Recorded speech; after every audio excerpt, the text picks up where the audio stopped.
Hey guys, Dr. Ken Nordberg again here, fireside seminar time.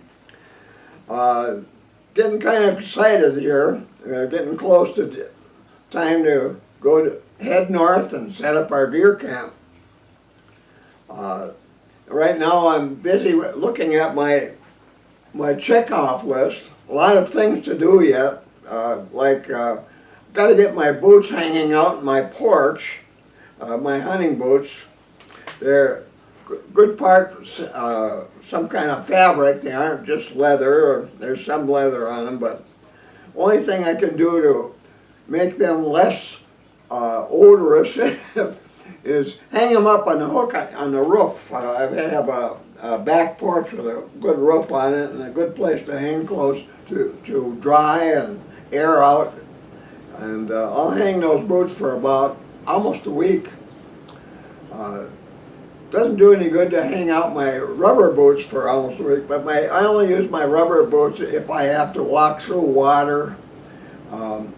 Sometimes I'll put them on if we have a lot of wet snow or something like that when we're dragging a buck to camp. But I always have my rubber boots in camp just in case. But you can't get rid of that rubber smell. Nothing you can do about that. So, but my hunting boots, I can keep them pretty well odor-free just by hanging them out in the air and in my back porch. My outer hunting wear that I'm going to be wearing, my blaze orange stuff, camo blaze orange stuff, I'll be hanging out for several days. They were washed a while back with scentless soap, a laundry soap. My favorite, and I'll mention that again, is Arm & Hammer laundry soap in the white bottle.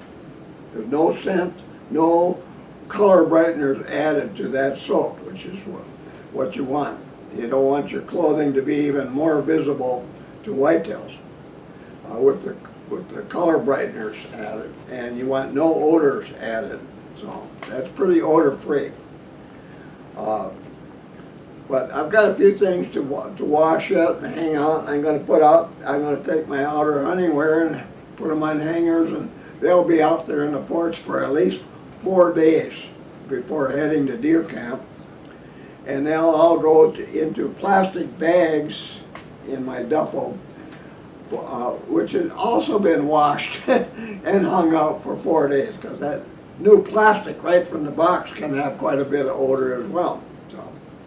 So all these little things you have to do. All my socks that I'm going to wear, everything I'm going to underwear, thermal underwear. Being a Minnesota hunter, we get some pretty cold temperatures during our hunting seasons. Although they're predicting right now it'll be highs in the 30s and lows in the 20s, which isn't too bad. But of course that can change overnight. All of us, I'm talking to my boys, we had a birthday party for my oldest daughter on Saturday night, and we all, of course, were talking quite a bit about deer hunting and looking at photos on our cell phones, and including trail cam photos, and getting all excited. So, but we're all done with that now.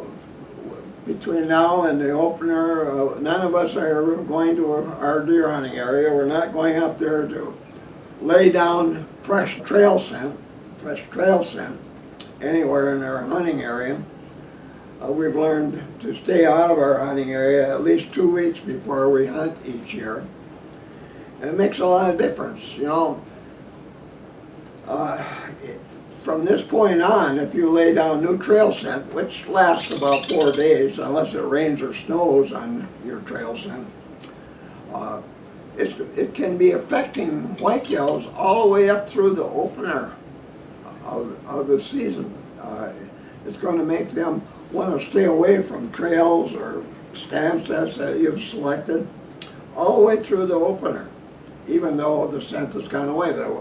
Bucks will learn, wow, here's a place, look at all, there's a lot of trail set. You've been going back and forth there quite a bit to check your trail cams along the way, or you're scouting late, going back over and over again. That trail scent gets to be stronger and stronger, and it'll probably last more than 4 days. And even if it doesn't, uh, it'll be there, affecting what older deer do, the older bucks, and even older does. It'll affect where they're going to be on opening weekend, even up to 2 weeks later. So we're pretty fussy about that. We don't want any of our trail scent in our hunting area between now and the opener, when our season begins. So anyway, we're at home. We're getting the last minute things done, like we tent camp for up to 2 weeks in our hunting area, and during that time we can get some pretty terribly cold temperatures. We burn wood in wood stoves, barrel type wood stoves, to heat our tents, especially our two 20-footers. We got a 14 by 14 tent that we heat with one of those My Buddy stoves. They work pretty good for a smaller tent.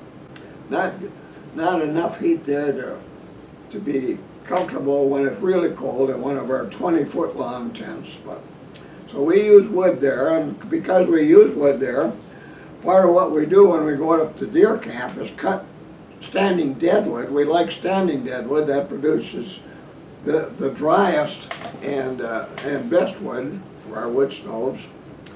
And so we cut down standing dead trees and cut it up into stove-sized pieces, about 18 to 24 inches long, and we split it and stack it to dry it.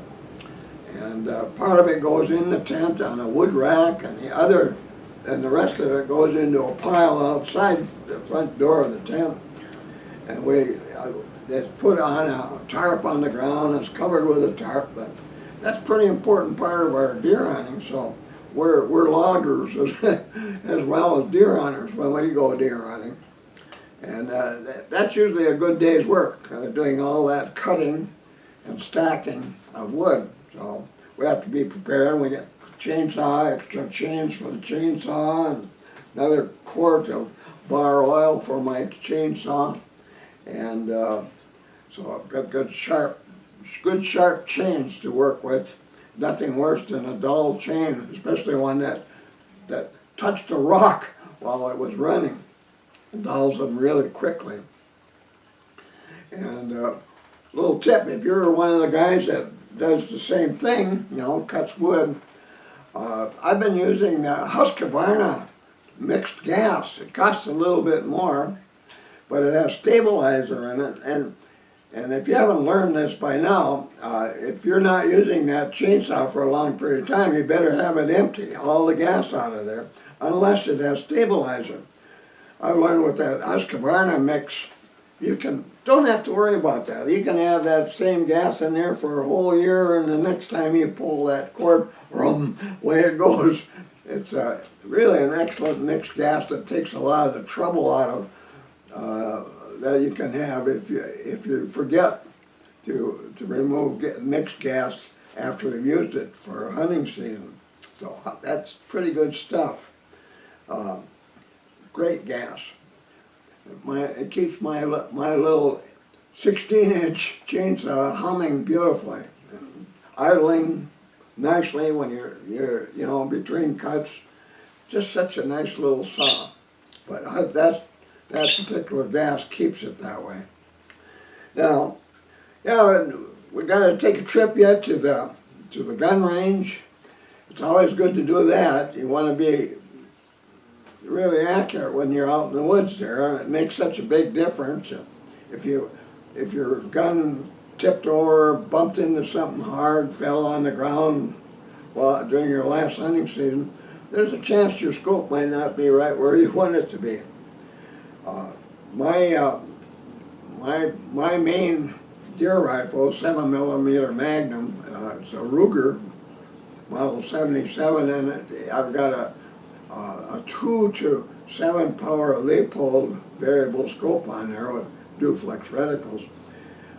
That has only needed adjustment once in 40 years now, and pretty accurate, and well, you know, and the system for attaching that scope to my rifle is really a good solid one.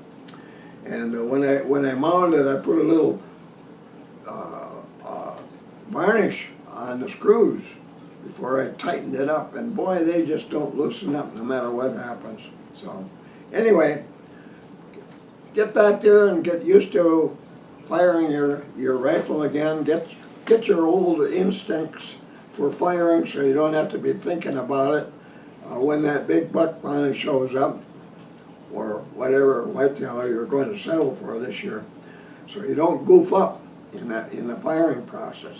Which reminds me too, one thing you should always bring the deer cap with you, or when you're hunting whitetail, have it in your truck, your pickup, or the car, and an extra roll of toilet paper. And that can be an important thing to have in there, not for the obvious reason though. If you happen to hit a buck or a doe or whatever, you know, in a place that didn't drop it in its tracks, you wounded the deer. It's a perfectly fatal shot, but that deer might run 150 yards or much farther even before it finally goes down. And when you're trailing a deer, that extra toilet paper can make a big difference in how well you are at recovering a deer. When you're trailing that deer, when you're following that trail in the woods, the tracks and the other obvious signs you look for when you're trailing a wounded deer, put a square of toilet paper on a high branch along the trail every 10, 20 yards as you're following. And if you come to the end, you come to a place where, gee, there's just no more deer sign here, when you look back along your trail and see the direction the deer is taking, it might be curved or it might be straight. The most obvious place to find the next signs ahead would be along that line. You look at that line and follow in that direction. And I know there's been many a time over the years, gee, when the kids were young, they sometimes didn't, you know, they didn't pay attention. There was branches in the way or even a small tree, and I've had it happen myself when they fired and the deer moving slowly along, hit the tree instead of the deer. When that sort of thing happens, that can make a big difference on whether or not you're going to recover that deer. So mark your trails with little square. That's all biodegradable. Next year it'll be all gone. Birds might use it for nests, but it may just shrivel up, or the next rain it falls to the ground and it decomposes and you don't see it anymore. And that kind of paper is made to do that. So, but nice, easy way to make sure to help you keep on the trail whenever you have to. So take that extra roll of toilet paper along just for that. And take your head net. And make sure the knife you use for field dressing is extra sharp to touch that up a little bit. Which reminds me, I got to touch up my splitting maul for splitting wood in camp with a file. It's a 6 pound maul, and my other boys, they use 8-pounders, but they always split much better when that blade is really sharp. You know, it makes it safer to use. It ain't going to just bounce off a piece of wood and hit you in the leg or something. So, and another thing, you know, I grew up splitting wood on the farm every day, every morning before I went to the school bus stop. I had to split wood for the wood cooking stove in the kitchen. And I learned way back then, and we didn't have splitting mauls anyway. I used a heavy axe. It was double bitted. They were heavier than the single bitted knives, but double, blades on both top and bottom when you split. But I always remember my grandpa showed me, he said, whenever you come down to the axe, kneel a little bit. You should bend your knees just as you're swinging. You're coming down, so that your axe handle is parallel to the ground. You know, the piece of wood you're cutting is sitting on a splitting stump that you say that one of the bigger stumps, but it's sitting on there. But when you're coming down with the axe, your knees should bend a little bit so that your axe handle is parallel to the ground when it hits that wood that you're trying to split. That way, you're not going to have that axe come back toward you and hit yourself in a leg or a foot or something. If you stand real straight when you do that, you still have a lot of arcs. That axe handle is coming down at an angle when it hits the wood, and if it bounces, some of those pieces of wood can be pretty tough. You know, I've had my splitting mauls bounce off the top of a piece, and it was kind of, especially if it had a lot of knots in it. So, little tip, bend your knees when your axe handle is coming down, and you aren't going to hit yourself in the leg. So, axe nailing, never want that to happen. It'll ruin your day of deer hunting. So, anyway, there's lots of things now. You should be getting things done so you're well prepared when you go out there. If you don't make a list, like I got a 2-page list that includes food. One of the things we believe in deer camp is eat good, especially that evening meal. And we want a really good meal, hot meal, really some favorite food, you know. Our favorite Friday night before the opener meal is barbecued ribs. Big roaster full of barbecued ribs, you know. Hardly ever eat barbecued ribs at home in the summertime, maybe, when, you know, finishing up on the charcoal out in the yard. But deer camp, that's really special. It's a happy time, and can't wait, you know. Boy, tomorrow morning we're going to hear 1, 2, or 3 shots from guys in our own hunting area. This is an exciting time. Big bucks that we've found, and we're getting ready to hunt. So part of our camp is eating really good food, especially in the evening. And of course, when you're cooking in the big tent, we always have it in my big 20-foot tent. We got a big round table. The whole gang comes there, sits around this table, and we have hors d'oeuvres and special meals, and kind of a happy time in the evening. You know, you sit down a meal like that, you got a smile on your face, no matter how tough it was in the woods that day and how tough it was dragging a buck to camp and all that kind of thing.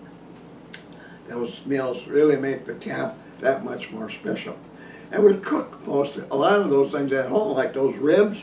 You know, my son Ken has usually got the opening that Friday night before the opening ribs, and he spent a couple days getting those ribs ready to come to camp. A great big roaster. We put them on. I've got a platform on my double-barreled wood stove, the heat tent, where we can set that thing on there earlier in the afternoon, and it slowly warms up. Nothing burns, you know. It sits on that platform on the upper barrel. The 2-barrel, the upper barrel is a heat exchanger, but by supper time, all those ribs are nice and hot. But anyway, we do a lot of preparation of our foods at home before we head up there. Like, one of the things I want to make is something you don't see very often. I just made up some last night just to make sure I remember all the ingredients, how to put together, test it to make sure it's just right. It's called chicken stew, not chicken soup, not roast chicken. It's chicken stew. And it's sort of a combination of an old roast chicken recipe brought from the Scandinavian countries by my grandparents, and a stew I often make from beef. But nowadays, because I can't eat beef so much, you know, keep from having any more strokes, I make a lot of things from chicken. In chicken stew, you make it just like you make beef stew. And these guys are going to love it because they always like the old Scandinavian recipe. But I kind of like the stew part where you have potatoes and carrots and onions and celery and nice thick brown gravy in there, and so it's a thick gravy. So it's good, excellent stew. And I won't go into all the things I do to make it, but we have. My son John, he brings these big steaks. They're charcoal broiled.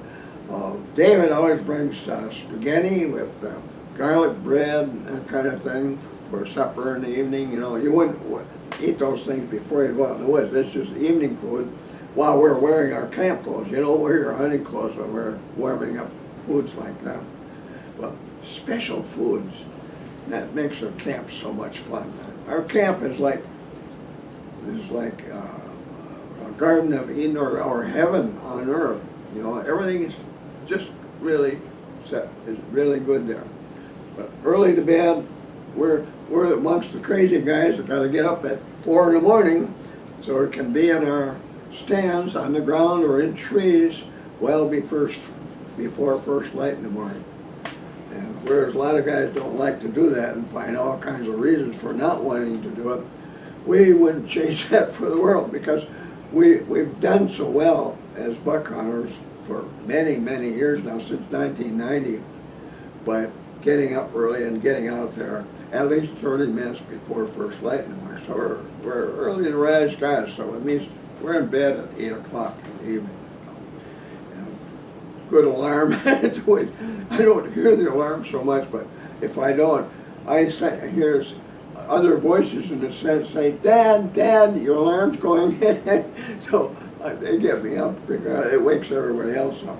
Well, anyway, isn't this kind of fun? You know, that deer camp list I put together every year to make sure that I don't miss anything, including the little metal screws I have to use on the smokestack.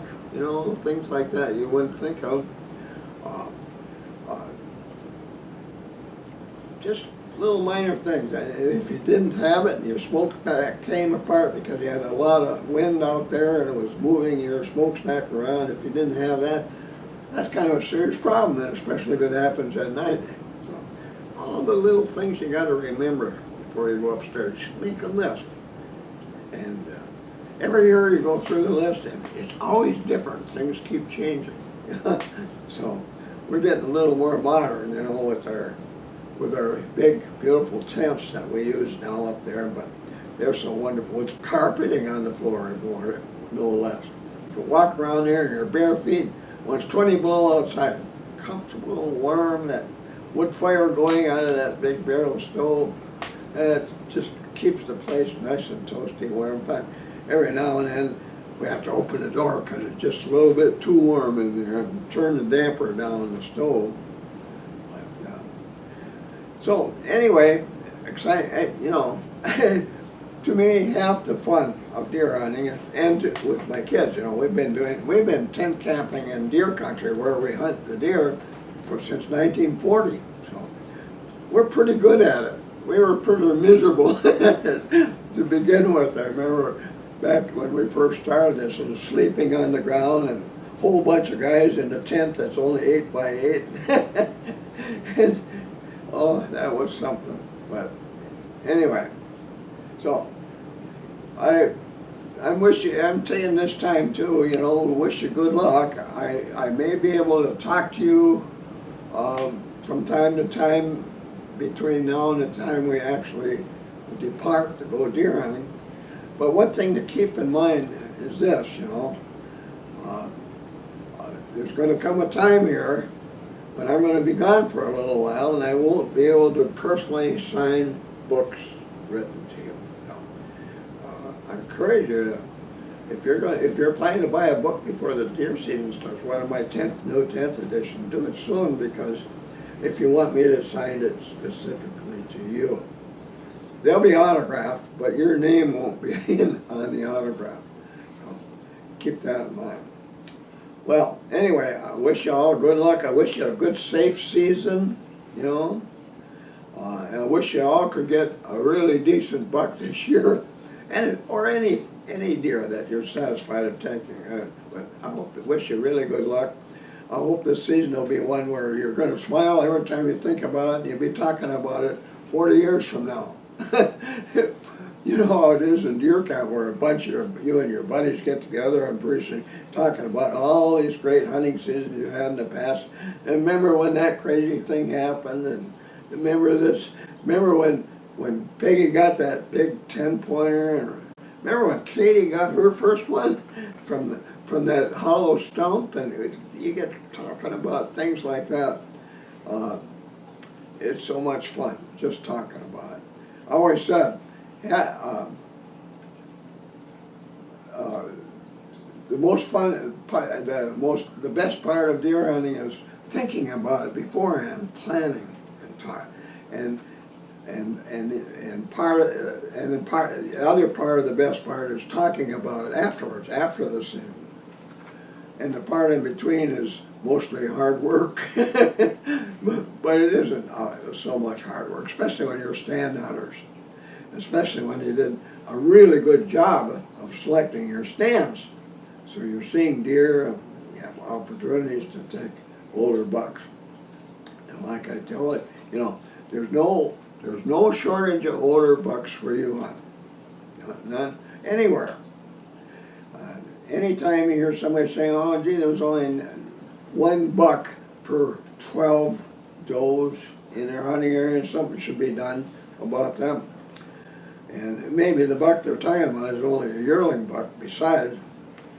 It means that they still are not knowledgeable and skilled enough to see older bucks. Most of us hunters are not good enough to be taking older bucks regularly. We're not any danger to those older bucks. And that's the problem. There's always enough older bucks wherever you hunt, mature bucks, 2.5 years of age or older. There's lots of those where you hunt. In every square mile, there's at least 5 bucks in that category, 2.5 to 6.5 years of age.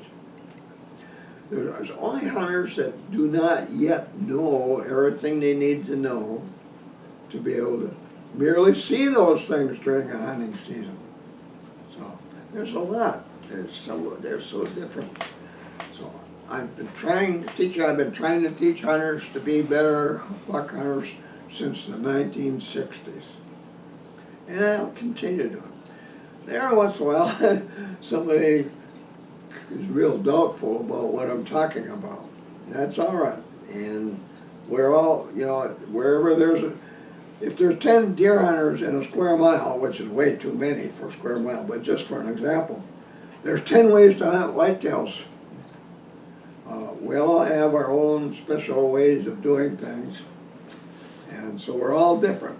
So it's kind of hard sometimes for people to accept everything that I talk about as bona fide truth, but it's all been as close to being bona fide truth as I can make it all these years.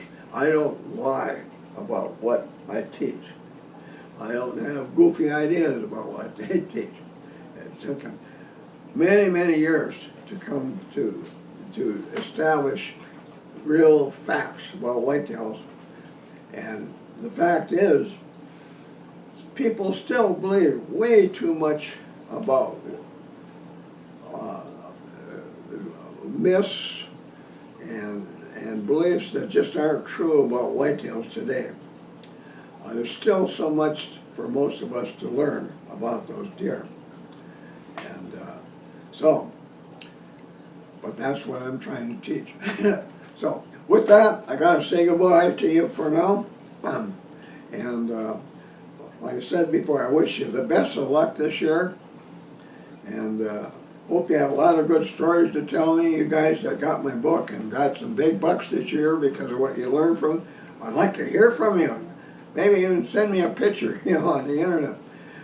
That would be great. I just feel so proud every time that happens. And remember, that's just the beginning. When that finally happens, this is the beginning of the best buck hunting of your lives. And you're going to love what happens from then on. But anyway, good luck to you all, and I'll see you again soon. And be sure to subscribe.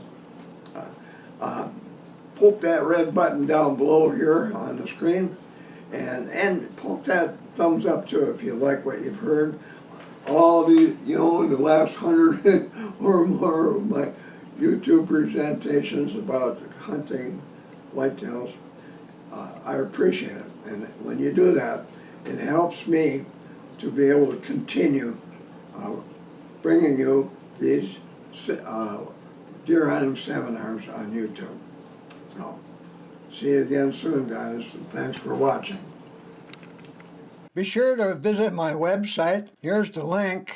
Here you'll find links to my blog posts, my Twitter account, my YouTube account, my Amazon store with links to my ebooks, my son's eBay store, a money saver if you're ordering from Canada or other countries, my website bookstore, and much more.